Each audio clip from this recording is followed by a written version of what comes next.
Você já experimentou essa sensação? E não estou me referindo àquele cansaço físico comum.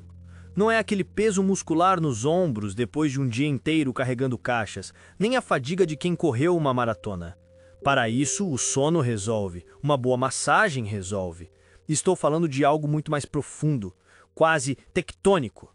Uma exaustão que parece estar impregnada na própria alma. Refiro-me àquele momento exato em que você estaciona o carro na garagem, desliga a ignição e permanece ali, envolto na penumbra, por 5, 10 minutos, apenas respirando, sem rádio ligado, sem verificar o celular, apenas o silêncio absoluto antes de ter que reunir forças para abrir a porta de casa e ajustar a máscara no rosto novamente. A máscara do "está tudo sob controle". A máscara do "deixa que eu resolvo". A armadura do homem de ferro que não sangra, não demonstra fraqueza e, acima de tudo, jamais falha. Se você já sentiu esse desejo inconfessável de simplesmente não sair do veículo ou de girar a chave novamente e dirigir para o lado oposto da sua própria vida, saiba de uma coisa: você não perdeu a razão. E o mais crucial, você não está isolado nessa trincheira. O que você está sentindo é o tremor de terra que antecede um colapso estrutural completo. Olhe ao seu redor. Observe atentamente seus amigos de longa data, seus colegas de escritório, os homens parados na fila do supermercado. Existe um olhar vago, uma espécie de neblina nos olhos, uma desconexão palpável. E estamos testemunhando um fenômeno silencioso, uma greve que não foi declarada nos jornais. Os homens estão optando pela solidão. E isso não é um acidente histórico. Não é porque desaprenderam a se comunicar. É uma retirada tática, é um cálculo frio de sobrevivência. Vamos colocar todas as cartas na mesa agora, sem rodeios, sem eufemismos, sem aquela conversa suave de consultório terapêutico. Vamos falar sobre o contrato. A sociedade humana, desde o momento em que saímos das cavernas e começamos a empilhar pedras para formar civilizações, operou sob um acordo tácito, um contrato social jamais escrito, mas profundamente gravado no DNA cultural da nossa espécie. O filósofo Thomas Hobbes teorizava sobre abrir mão de certas liberdades em troca de segurança. Mas para o homem, o contrato era muito mais específico e brutal. Era uma troca comercial direta. A oferta masculina era cristalina: proteção e provisão. Nós éramos os muros que cercavam a cidade. Nós éramos os caçadores que traziam o alimento para a fogueira. Nós éramos os construtores que erguiam o teto contra a tempestade. O custo disso, o próprio fluido vital, o suor exaustivo e, muitas vezes, a própria existência. Quantos homens pereceram em minas de carvão escuras, em guerras de fronteira ou equilibrando-se em vigas de aço para construir arranha-céus? O número é incontável. Nós éramos peças descartáveis na engrenagem, sim, mas havia uma recompensa prometida na cláusula final desse contrato antigo. A recompensa estipulada era respeito, autoridade, legado. Um lar onde sua palavra tinha peso de lei moral. Uma família que testemunhava o seu sacrifício diário e o honrava profundamente por isso. Agora observe o mundo atual. Analise a sua vida ou a trajetória dos homens ao seu redor. A parte da provisão e proteção continua sendo exigida com juros e correção monetária. Ah, e como é! A sociedade espera que você trabalhe 60, 70 horas por semana, que pague todas as faturas, que solucione crises, que extermine as pragas e que enfrente os perigos noturnos. A exigência sobre a performance masculina nunca esteve num patamar tão elevado. Você precisa ser financeiramente agressivo como um magnata de Wall Street, esteticamente impecável como um atleta olímpico e sensível como um poeta do romantismo. A barra subiu estratosfericamente. Mas e a contrapartida? Onde está o respeito prometido? Onde está a autoridade? Onde está a gratidão básica? A cláusula de pagamento foi revogada, unilateralmente. A sociedade rasgou o cheque na sua frente. Hoje, o sacrifício masculino não é visto como algo nobre ou heróico. É visto apenas como o mínimo aceitável. E muitas vezes nem isso.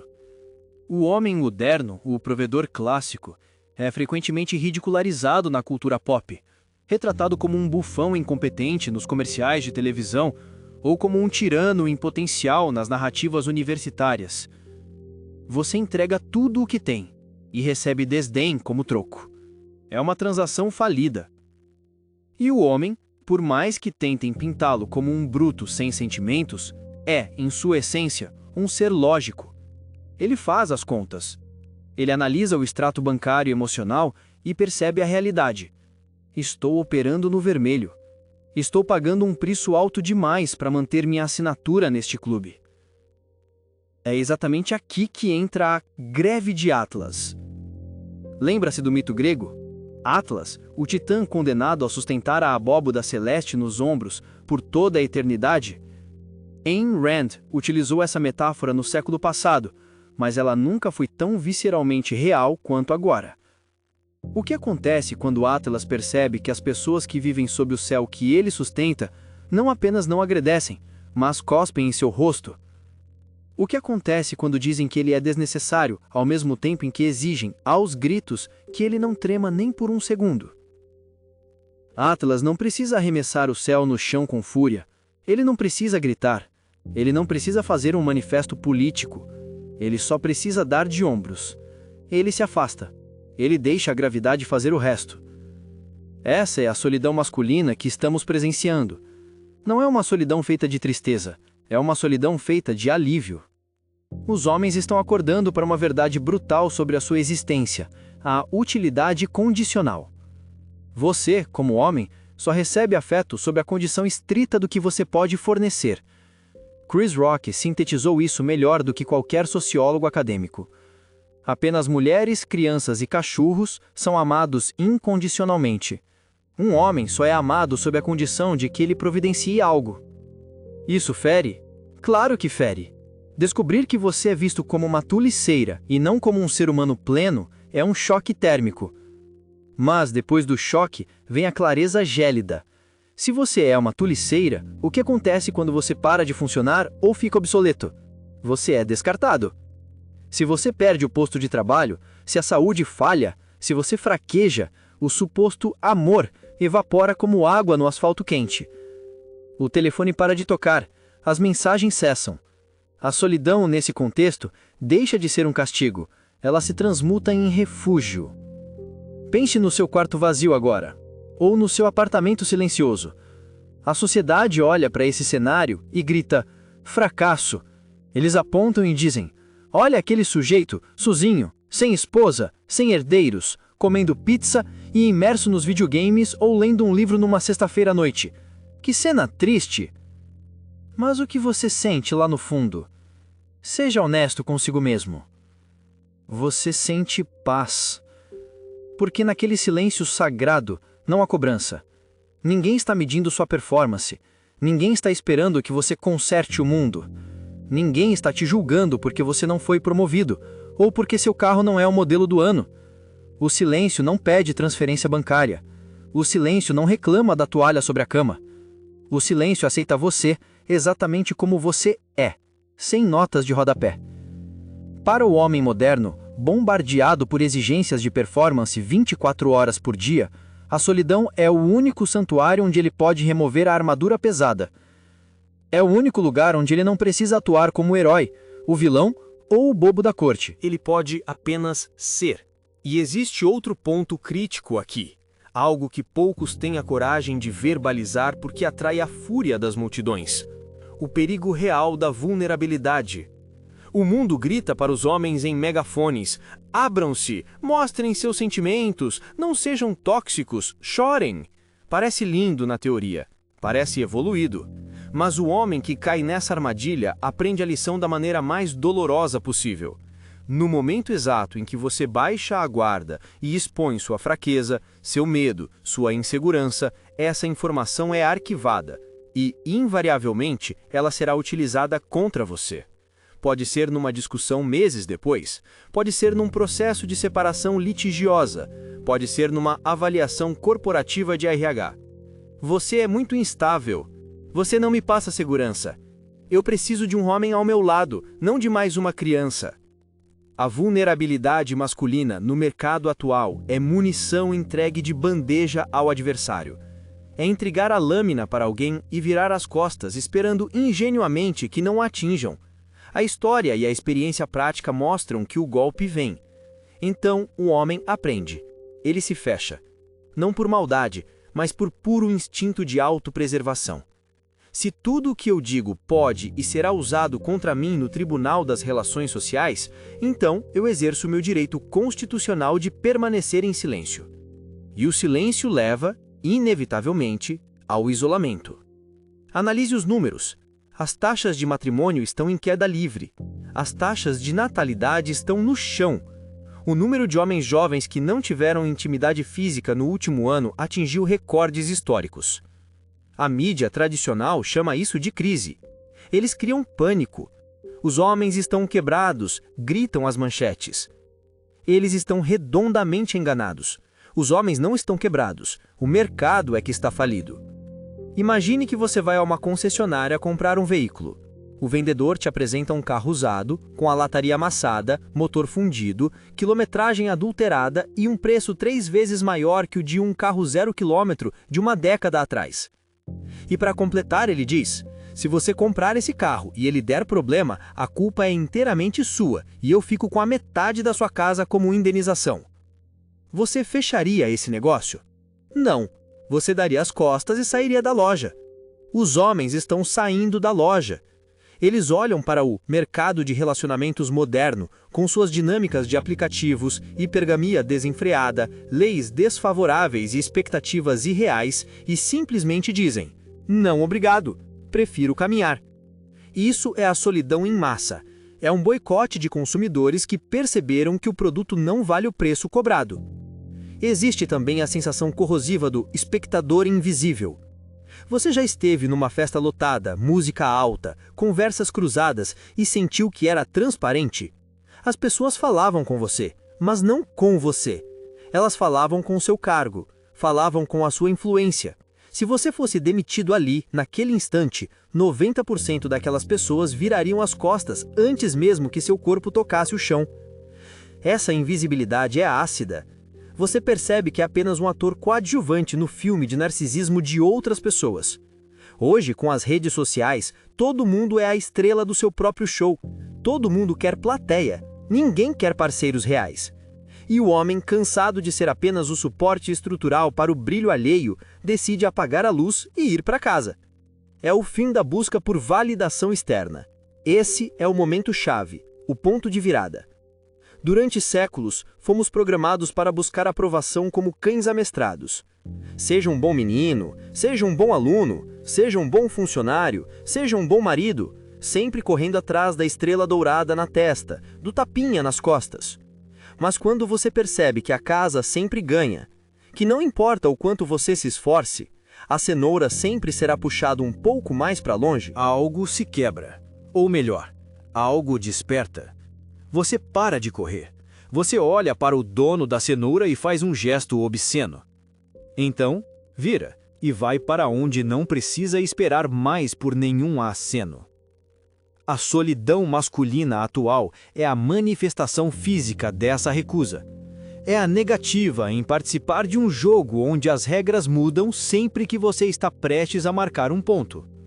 Mas não se engane, não pense que isso é apenas uma fase ou tristeza passageira. O buraco é muito mais embaixo. O que estamos vendo tem raízes biológicas e matemáticas. Existe uma lógica fria e assustadora por trás desse isolamento, algo que cientistas observaram em laboratórios décadas atrás e que agora está se desenrolando nas nossas selvas de concreto. Se você acha que a decisão de ficar sozinho é apenas uma escolha pessoal sua, prepare-se.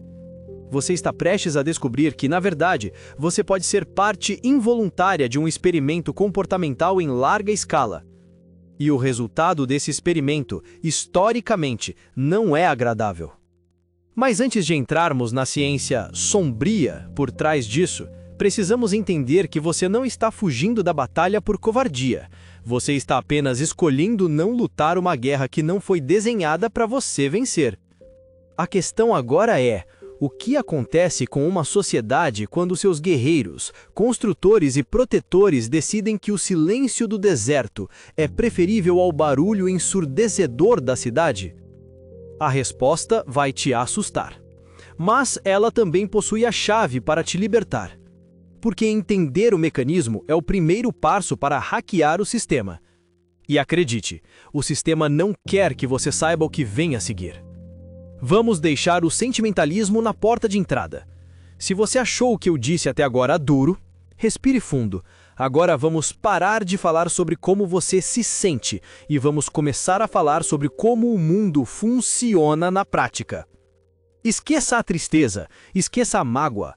Vamos falar de matemática, vamos falar de biologia, vamos falar de teoria dos jogos. Você já ouviu falar do Universo 25?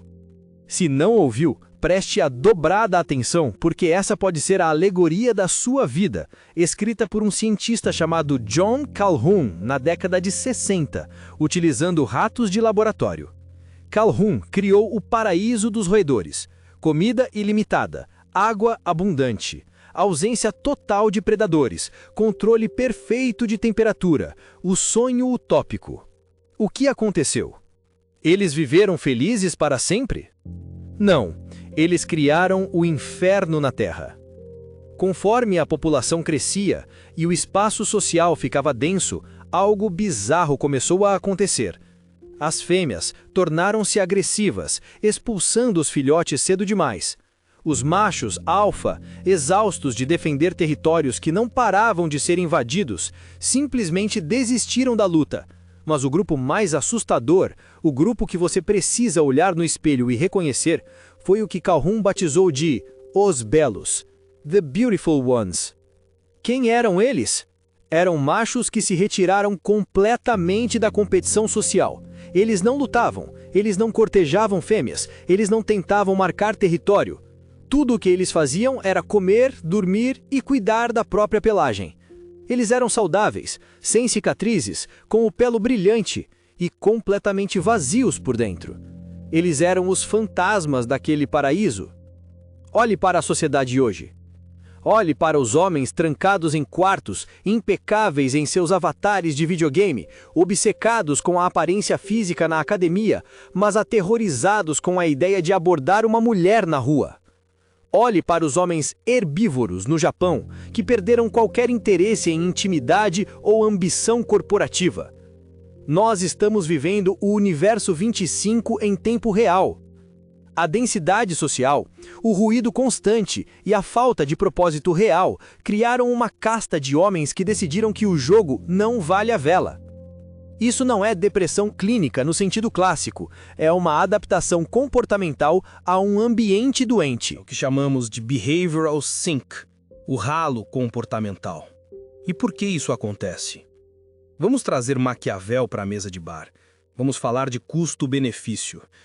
Toda a interação humana é, na base, uma transação. Não me olhe com essa cara, é a verdade nua e crua. Você investe tempo, energia, dinheiro e emoção esperando um retorno. Lealdade, afeto, intimidade, legado. O problema é que a matemática moderna quebrou essa equação para o homem. Estamos lidando com um conceito de risco assimétrico. Imagine que eu te convido para um jogo de cartas. Se você ganhar, eu te pago um jantar simples. Se você perder, eu tomo metade de tudo que você construiu nos últimos 10 anos. Te proíbo de ver seus filhos e ainda destruo sua reputação na praça pública. Você sentaria nessa mesa para jogar? Claro que não. Só um insano aceitaria essas regras. No entanto, esse é o contrato social moderno do casamento e do relacionamento sério em muitos lugares do Ocidente. O homem olha para o tribunal de família, olha para as leis de divórcio, olha para a cultura do cancelamento e faz um cálculo frio e racional. O risco é infinito e a recompensa é momentânea. A solidão nesse cenário não é uma punição, é gestão de risco avançada. É proteger o seu patrimônio, não só o financeiro, mas o emocional e psicológico. O homem moderno percebeu que a única maneira garantida de não perder o jogo é recusar-se a jogar. E não é só o medo da lei, é a dinâmica impiedosa do mercado. Vamos falar sobre a hipergamia desenfreada e a vitrine digital. Antigamente, você competia com os rapazes do seu bairro, da sua faculdade, do seu local de trabalho. Hoje você compete com o planeta inteiro. Abra qualquer aplicativo de namoro. A mulher mediana tem acesso na palma da mão a milhares de opções, incluindo indivíduos que estão no topo da pirâmide financeira e estética. A atenção dela é bombardeada por validação constante. O ego é inflado artificialmente por algoritmos desenhados para viciar. Nesse cenário, o homem médio se torna invisível. Ele vira ruído de fundo, estática. Guy Debord chamou isso de a sociedade do espetáculo. A vida virou uma performance contínua. As pessoas não querem parceiros, elas querem acessórios para suas fotos nas redes sociais.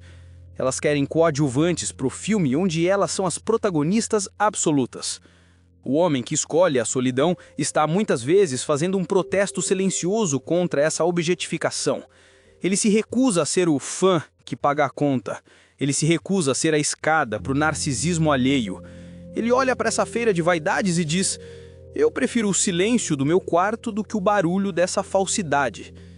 E tem mais. Tem a criminalização da sua essência. Pense comigo.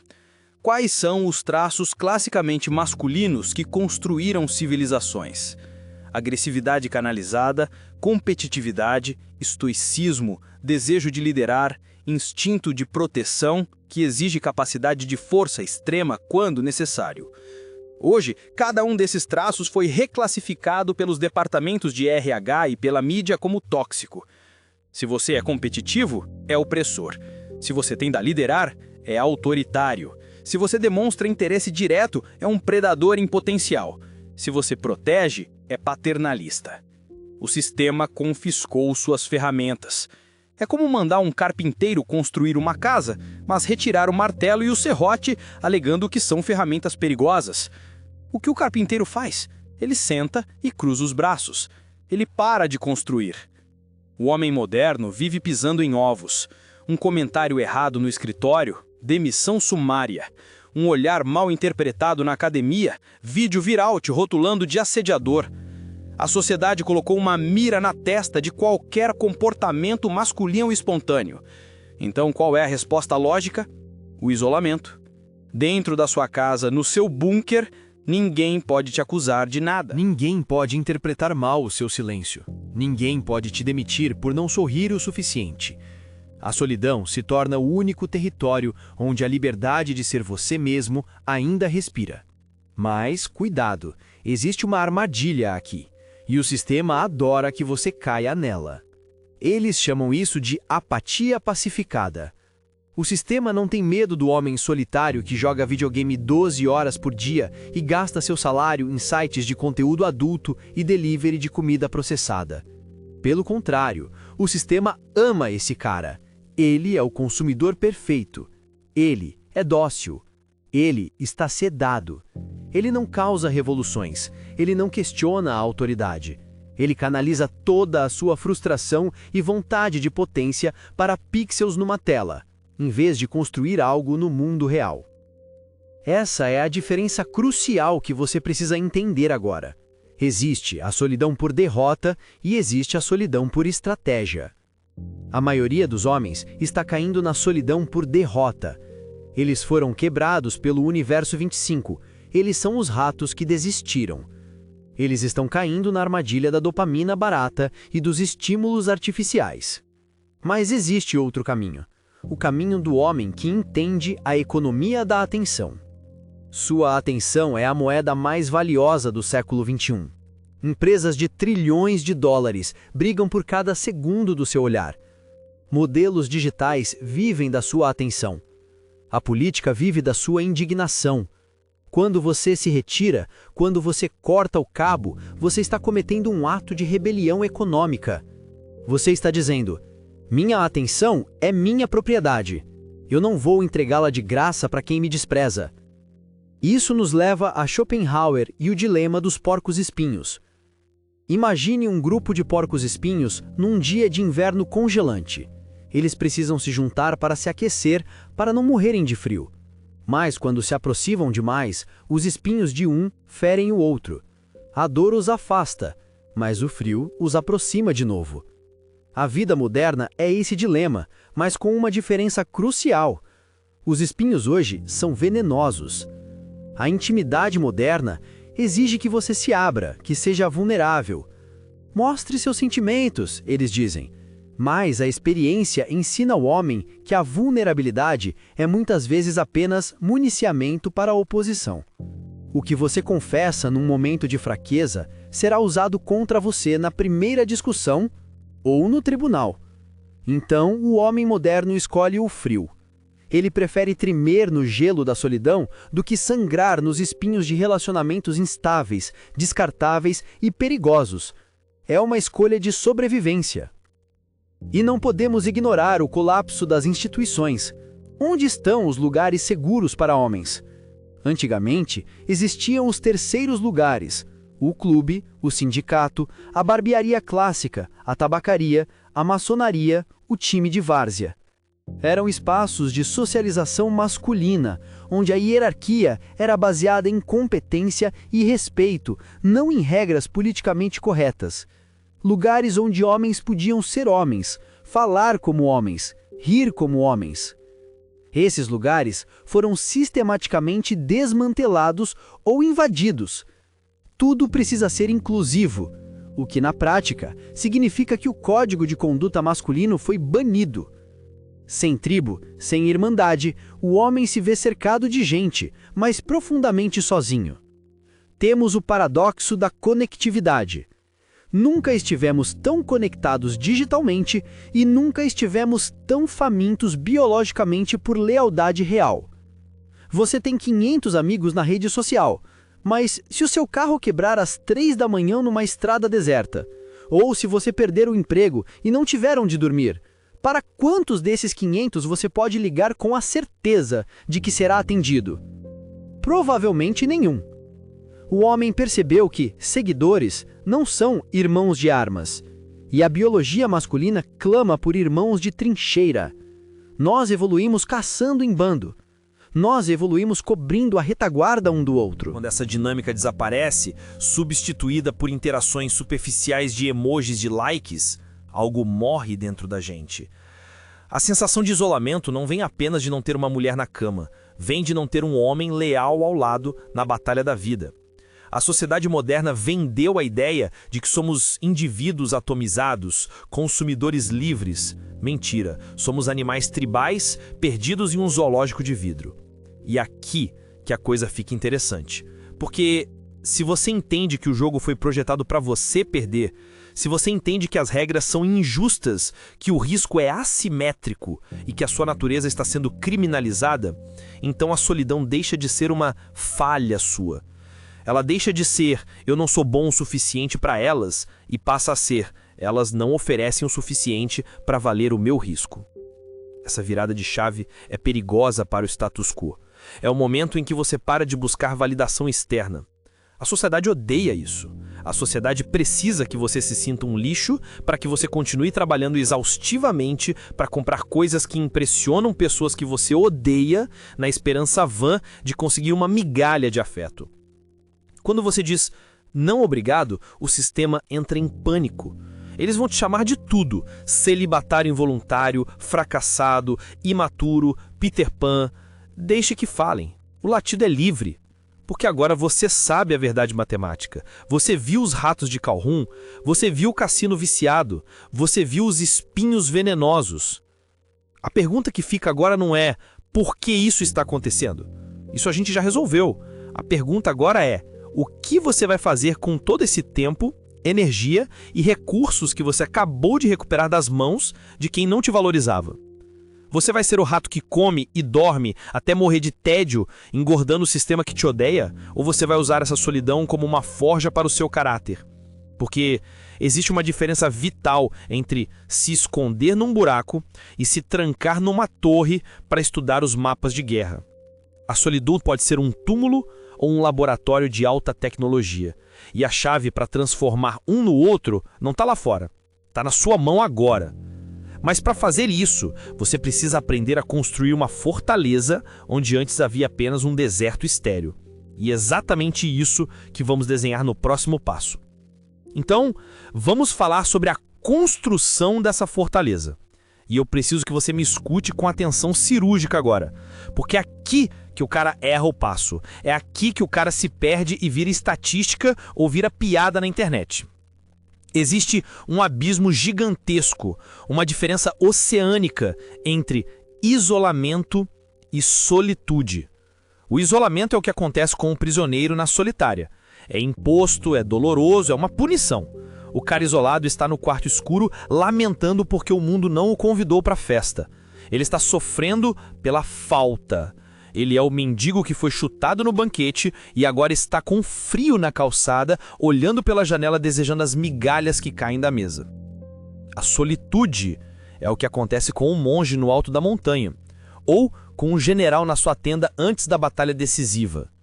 A solitude é voluntária, é estratégica, é uma escolha de presença, não de ausência.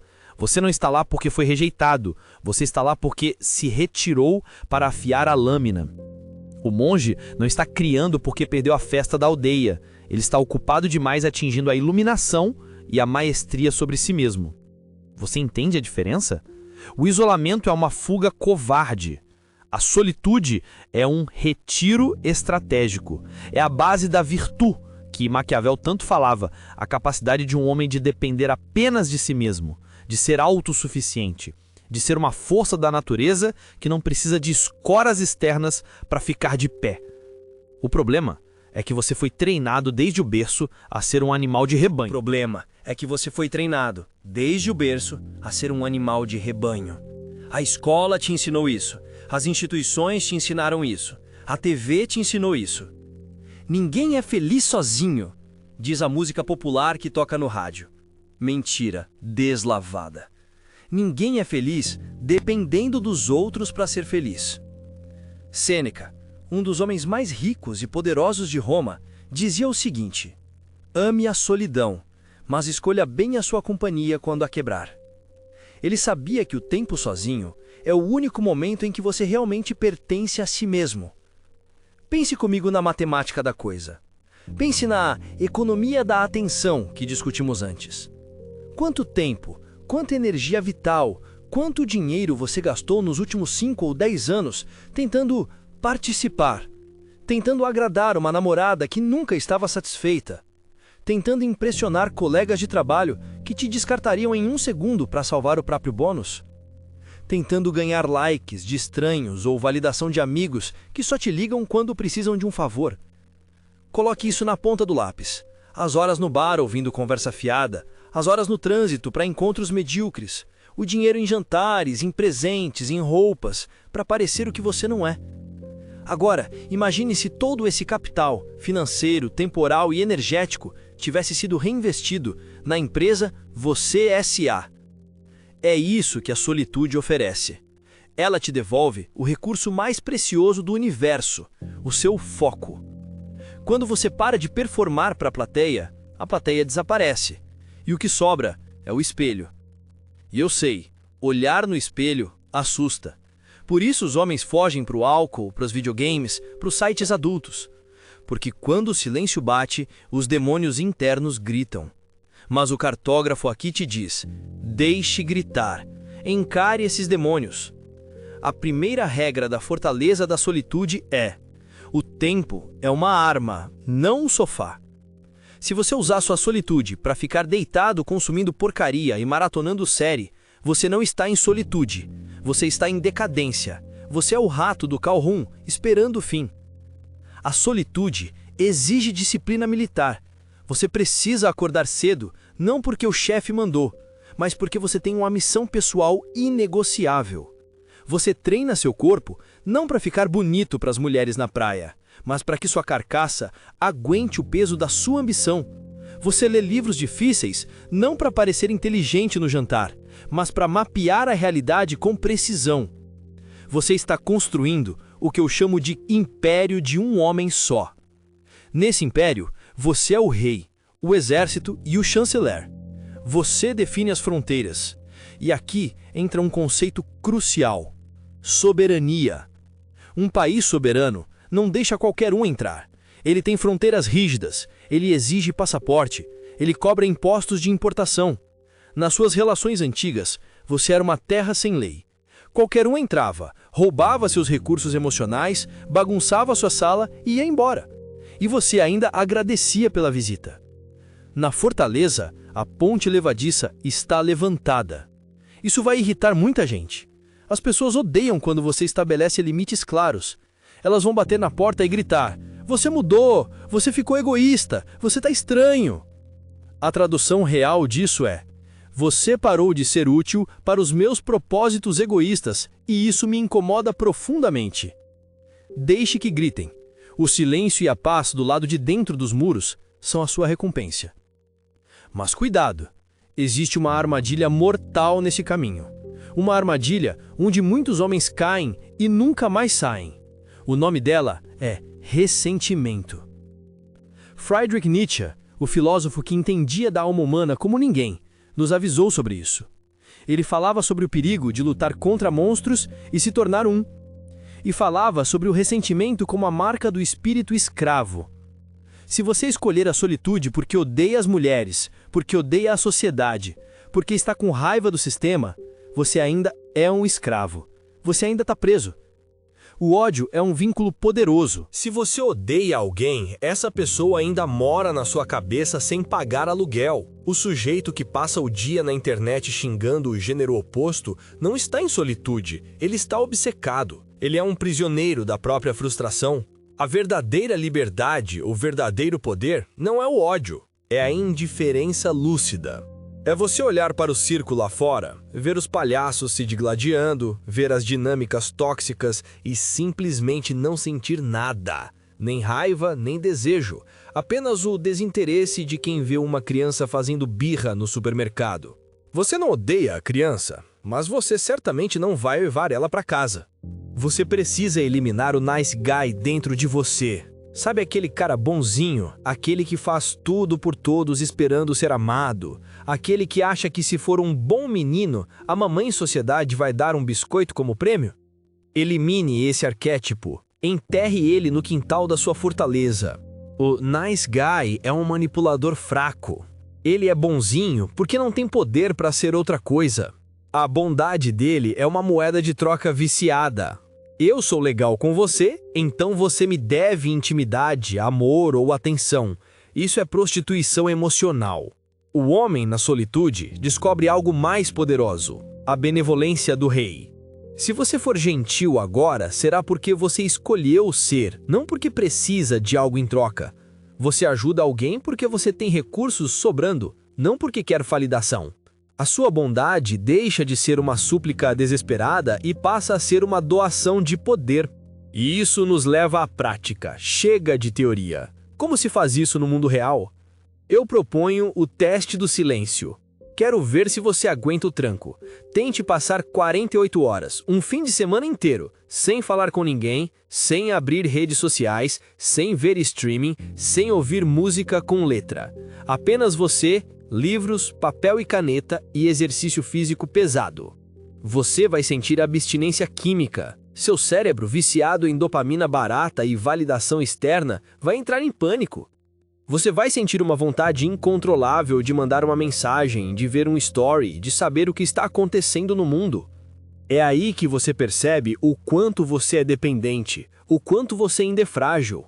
Mas se você atravessar esse deserto, se você aguentar o tédio e o silêncio, algo mágico acontece. A poeira baixa, a água clareia. Você começa a ouvir a sua própria voz interna, aquela que foi abafada por anos de ruído social incessante. Você começa a ter ideias originais. Você começa a lembrar quem você era antes do mundo te dizer quem você deveria ser. Nesse espaço, você desenvolve autonomia radical.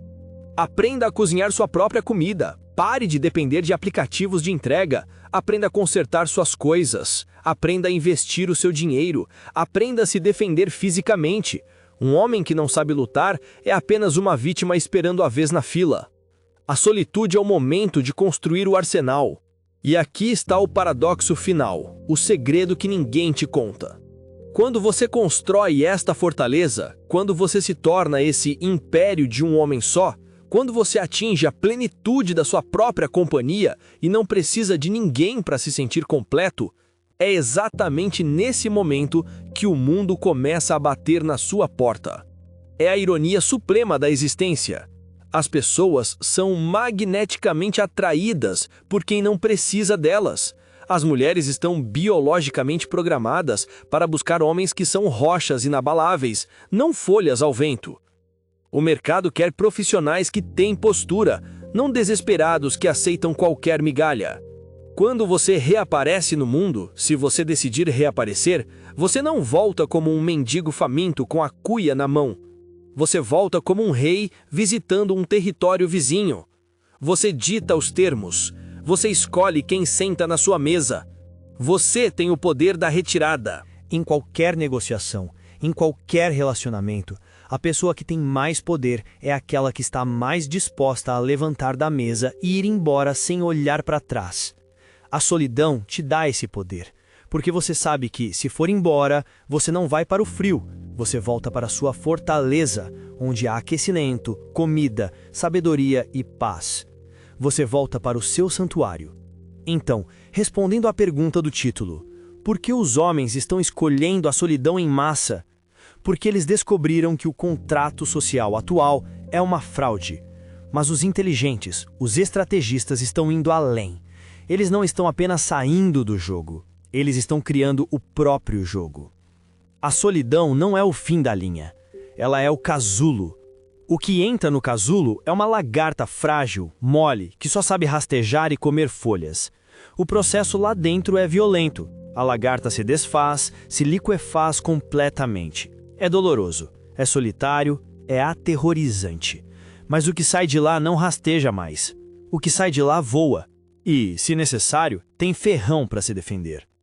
A escolha agora é inteiramente sua. Você vai continuar sendo a lagarta no meio do formigueiro, sendo pisoteado e devorado?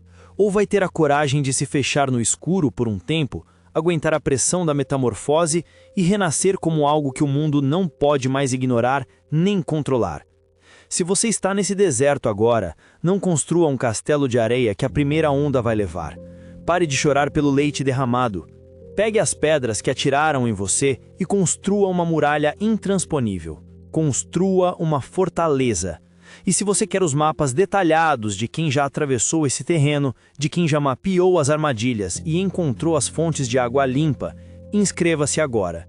Porque o que eu vou te entregar a seguir não é autoajuda barata, é armamento pesado para a mente. A porta da fortaleza está aberta.